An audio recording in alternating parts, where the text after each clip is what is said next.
అనారోగ్యం, ఉద్యోగం, వ్యాపారం అప్పులతో బాధపడుతున్నారా? వెంటనే జేకేఆర్ గురువు గారికి కాల్ చేసి ఈ వెబినార్ లో జాయిన్ అవ్వండి.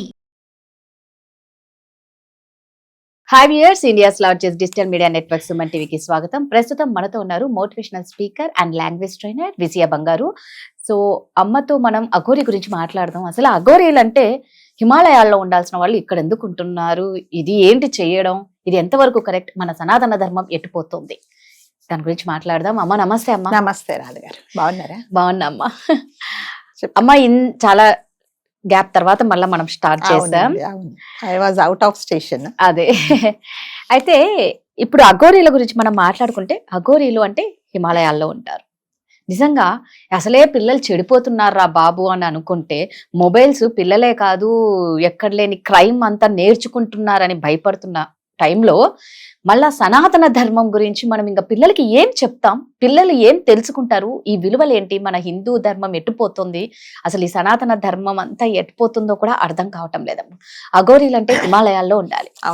ఇక్కడికి వచ్చి ఈ అఘోరి చేస్తున్న పని అసలు ఈ అఘోరి అనాలా లేదా అనేది కూడా అర్థం కావట్లే. అన్ని అంటే ఇవన్నీ మన సాంప్రదాయాన్ని, హిందూ సంస్కృతిని అంతా మంటగలిపి చేస్తుంది కాబట్టి ఘోరి అనాలి. అంతే, ఘోరంగా అన్ని పాడు చేసేస్తున్నది కాబట్టి. అసలు ఫస్ట్ అంతా అమ్మ అమ్మ అని బిడ్డ అన్నోళ్ళు ఇప్పుడు నా పెళ్ళాం అంటున్నారు. అంటే ఎవరు ఎక్కడ ఏం గట్టిగా అడిగే వాళ్ళు లేరనా ఏంటమ్మా? అసలు యాక్చువల్ గా మీరు అన్నట్టుగా అఘోరీలు అంటే వాళ్ళు భగవంతుడిని నమ్ముకుంటారు. వీలైతే అంటే వాళ్ళు మనుషులలో ఉండరండి. వాళ్ళు జనరల్ గా నాకు తెలిసినంత వాళ్ళు మనుషులలో కలవరు. మొన్న కుంభమేళా జరిగినప్పుడు చాలా మంది ఎక్కడి నుంచో హిమాలయాల నుంచి వచ్చారు. వాళ్ళ పనులు వాళ్ళు చేసుకున్నారు, వెళ్ళిపోయారు. మళ్ళీ మనకి ఏ అఘోరీలు కనిపించలేదు. ఈవిడ మాత్రమే కళ్ళు మూసుకుంటే, కళ్ళు తెరిస్తే ఎక్కడ మీరు ఆన్ చేసినా ఈవిడే కనిపిస్తుంది. ఈవిడనాలో ఇతననాలో మనకైతే తెలియదు. Not sure about that gender. So కాకపోతే ఏంటంటే, అంటే ఒకవేళ తను క్లెయిమ్ చేసుకున్నట్టుగా తను అఘోరీ అయితే తను ఏం చేయాలంటే, మన హిందూ సాంప్రదాయం గురించి, మన సనాతన ధర్మం గురించి నలుగురికి చెప్పాలి. తను అది పాటించాలి. సో అది చెయ్యకుండా ఈ అమ్మాయి ఈవిడనాలో నేను చెప్తాను సార్. సో ఒక పక్కదారి పట్టేసి ఒక అమ్మాయిని ట్రాప్ చేసి, జనరల్ గా చెప్పాలంటే అది ట్రాప్ చేయడమేనండి. సో అమ్మాయి ఒక బీటెక్ చదివే అమ్మాయి. సో ఇప్పుడు ఎలా అంటే కంప్లీట్ గా అఘోరీ ట్రాప్ లో పడిపోయి ఈవెన్ అంటే కనిపించిన తల్లిదండ్రులను కానీ ఎవరిని కానీ లెక్క చేయకుండా నేను అతనితోనే ఉంటాను, కొన్నిసార్లు అఘోరి అమ్మ అంటుంది, కొన్నిసార్లు అతను అంటుంది, అక్కడే ఉంటానని చెప్తుంది అనమాట. అది ఎంతవరకు కరెక్ట్ అనేది అసలు యాక్చువల్ గా ఈమె అఘోరిగా, ఇతను పేరు శ్రీనివాస్ ఏదో అబ్బాయి. సో అతను ఏం చేయాలంటే, ఒకవేళ ఇలాంటి పని చేస్తే, ఒకవేళ ఆ అమ్మాయి ఏమంటుందంటే, నాకు ఆమె గాని అఘోరి అమ్మంటే నాకు చాలా ఇష్టము, ఆమె లేకపోతే నేను చనిపోతాను, తన కోసం నా ప్రాణాలైనా వదులుతాను అన్నప్పుడు, నిజంగా నువ్వు అంటే దేవుడి గురించి చెప్పేవాడివి అయితే, ఒకవేళ సనాతన ధర్మం గురించి నువ్వు చెప్పేది, అమ్మా ఇది పద్ధతి కాదు, ఇది తప్పు, నువ్వు ఇలా చేయకూడదు అని నువ్వు చెప్పాల్సింది పోయి, నేను పెళ్లి చేసుకున్నాను కొన్ని రోజులు ఏం క్లెయిమ్ చేశారంటే నా కూతురు అని చెప్పింది. ఇప్పుడేమంటుందంటే నా భార్య అని చెప్తుంది అనమాట. సో పాపం తల్లిదండ్రులకు ఏం చేయాలో అర్థం కాక వాళ్ళు చాలా అంటే ఎంత ఘోరంగా బాధపడుతున్నారు అంటే, వాళ్ళని ఎవ్వరు ఏం ఇప్పుడు ఈ అమ్మాయే వాళ్ళని సపోర్ట్ చేయట్లేదండి, తల్లిదండ్రుల మాట వినట్లేదు. ఏమన్నంటే, నేను నా మైనారిటీ తీరిపోయింది, నేను మేజర్ కాబట్టి నేను అతనితోనే ఉంటాను. అయితే మళ్ళీ తను ఏం మాట్లాడుతుందంటే, ఇప్పుడు తల్లిదండ్రులకు పిల్లల సుఖమే కదా కావాల్సింది, నేను అక్కడ సుఖంగా ఉంటాను కదా అంటే, తల్లిదండ్రులు పిల్లల సుఖమే కోరుకుంటారండి. ఎంతో మంది తల్లిదండ్రులకు ఇష్టం లేకపోయినా వేరే పెళ్లిళ్ళు చేసుకున్నా వాళ్ళు అడ్జస్ట్ అయిపోయి వాళ్ళతో కాంప్రమైజ్ అయ్యి ఉన్నారు. ఎప్పుడు అది నువ్వు నేచర్ వ్యతిరేకంగా చేస్తున్నావు. ఇక్కడ ఒక పెళ్లి అంటే ఒక మగ ఒక ఆడ కలిసి ఉండదాన్ని పెళ్లి అంటారు. నువ్వు అతనితో ఆమె అంటావు, మరి ఆమెతో పాటు నువ్వు ఏం చేస్తావు అక్కడ అంటే, మేమిద్దరం కలిసి ఉంటాము అంటే ఎటువంటి రీజన్ లేకుండా, ఏం లేకుండా అమ్మాయి మాట్లాడుతుంది అనమాట. సో ఇవన్నిటి ఏంటంటే ఈవిడ ఎంకరేజ్ చేస్తుంది అనమాట.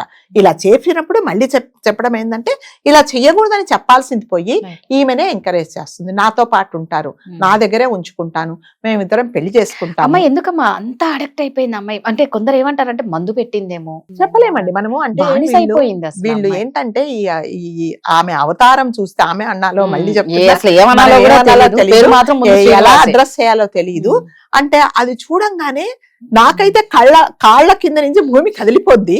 మరి ఈ అమ్మాయి అతనితో పాటు ఆమెతో పాటు ఎలా ఉండాలనుకుంటుందో ఏమిటో తెలీదు. సో ఏదో సంథింగ్ వెంట్ రాంగ్ అన్నమాట. ఎందుకంటే వాళ్ళ చేతులలో అన్ని ఉంటాయి. ఆమె చెప్తుంది నేను శ్మశానంలోనే ఉంటాను, నేను శవాలను తింటాను అని అంటున్నప్పుడు ఈ ఒక మనిషిగా అతన్ని ఈమె ఎలా జీర్ణించుకుంటుంది, ఎలా ఆ పక్కన అతని పక్కన కూర్చుంటుంది, నిల్చుంటుందో తెలియటం లేదు. మరి అంటే ఏదో చేసిందనే అంటే మనం అనుకుంటున్నాం అనమాట. లేకపోతే మామూలుగా ఉంటారు కదండి. సైకియాట్రిస్ట్ కి చూపించి అదే చూపించాలి. అది ఎవరు చేయట్లేదు కదండి. ఇప్పుడు ఎంతసేపు వచ్చి ఆమె ఏమంటుందంటే నేను వెళ్ళిపోతున్నాను, అక్కడే ఉంటాను, నా జోలికి ఎవరు రాకండి, ఒకవేళ వస్తే నేను చచ్చిపోతానని బ్లాక్ మెయిల్ చేస్తుంది అనమాట. ఫస్ట్ ఆఫ్ ఆల్ ఇతన్ని కంట్రోల్ చేయాలన్నమాట. ఇతన్ని కంట్రోల్ చేసి ఇది తప్పు అని ఇతన్ని కౌన్సిలింగ్ చేయాలి. అతన్ని కౌన్సిలింగ్ చేయడానికి ఎవరు ముందుకు రారు. ఎందుకంటే అతడు ఒకలాంటి మెంటాలిటీ అండి అతను. అంటే పోలీసుల మీద కూడా తిరగబడిపోతున్నాడు. ఈవెన్ నేను ఒక వీడియో చూశాను, అతన్ని ఎందుకు ఇలా చేస్తున్నావంటే నేను బట్టలు ఇప్పేస్తాను రెడీగా ఉన్నావా అని చెప్తున్నాడు అనమాట. సో అంత పబ్లిక్ లో అలా మాట్లాడుతున్నప్పుడు ఎవరు మాత్రం ఏం చేస్తారు చెప్పండి. లేకపోతే తన్నుకుంటూ తీసుకెళ్లిపోయి ఏం చేయాలంటే ఒక చోట దాన్ని పెట్టేసి ఈ అమ్మాయిని ఫస్ట్ కౌన్సిలింగ్ చేయాలి. సో ఇప్పుడు ఏదో వాళ్ళు అసలు యాక్చువల్గా వాళ్ళ మంగళగిరి అనుకుంటా అనమాట. పాపం వాళ్ళు అప్పీల్ చేసుకుంటున్నారు ఏపీ సీఎం కు, డిప్యూటీ సీఎం కు, లోకేష్ గారిని అందరిని రిక్వెస్ట్ చేస్తున్నారు, దయచేసి మా అమ్మాయిని అతని చెర నుంచి విలిపించండి అని. అతను ఓపెన్ ఛాలెంజ్ చేస్తున్నాడు అఘోరి. ఎవరైనా సరే నా పెళ్ళాన్ని ముట్టుకుంటే మీకు విపరీతమైన పరిస్థితులను ఎదుర్కోవాల్సి వస్తుంది, మీరు దానికి రెడీగా ఉన్నారని ఓపెన్ ఛాలెంజ్ చేస్తున్నారు అనమాట. సో మీరు ఏం చేస్తారో చేసుకోండి. ఎందుకు ఇంత ఓపెన్ ఛాలెంజ్ చేసినా ఎవరు ఎందుకు అంత ముందు స్టెప్ వెయ్యలేకపోతున్నారు, అఘోరిని ఎందుకు పట్టుకొని విచారించలేకపోతున్నారు అనేది అర్థం కాదు. అదేనండి, ఇది ఎవరో ఒకరు ఎవరైనా సరే ఒకరు ముందుకు వచ్చి అసలు ఈ అమ్మాయిని తీసుకెళ్లి సపరేట్ గా కౌన్సిలింగ్ చేసి ఇది కాదమ్మా, జీవితం అంటే ఇది కాదు, ఒక ఆడా మగ పెళ్లి చేసుకొని కలిసి ఉంటారు, కానీ నువ్వు ఇప్పుడు అదే అతను ఒకవేళ సరే irrespective of caste and age అది మనం మాట్లాడటం లేదు. ఒక అబ్బాయిని నువ్వు ఇష్టపడి పెళ్లి చేసుకుంటే ప్రతి ఒక్కరు మీ అమ్మా నాన్న వ్యతిరేకించినా కూడా చాలా మంది వచ్చి సరే అమ్మా నువ్వు చేసుకోమని చెప్తారు. నువ్వు అటు ఇటుగానే చూడంగానే ఒళ్ళు జలధరించి ఒక పర్సనాలిటీతో నేను ఉంటాను అంటే నీ మెంటల్ కండిషన్ బాగాలేదా, అక్కడ అటువైపు మెంటల్ కండిషన్ బాగాలేదా అని తెలియటం లేదు. అసలు పిల్లలు ఎలా మీకు ఎవరైనా పిల్లల్ని తర్వాత అని అంటే కూడా ఆ అమ్మాయి మేము దత్తతకు తీసుకుంటాం, ఈయనేమంటున్నాడు, ఈయనో ఏమో తెలియదు కానీ మొత్తానికి పేరు అయితే అఘోరి కాబట్టి అఘోరి మనం చెప్పాలి. అయితే ఆ అఘోరి అంటాడు ఏదో కామ కోరికలు లేకుండా చేసేస్తాడట. అసలు ఏం మాట్లాడుతున్నారు ఏందో ఏం అర్థం కాదు. ఆ అమ్మాయి వయసు 23 చిన్న ఏజ్ అని అంటే నా వయసు ఏమైనా పెద్దది 40-50 అనుకున్నారా, నా వయసు 27 అంటదా. అంటే చెప్తున్నా అవన్నీ అతని చేతిలో ఉన్నాయో లేదో మనకు తెలియదు.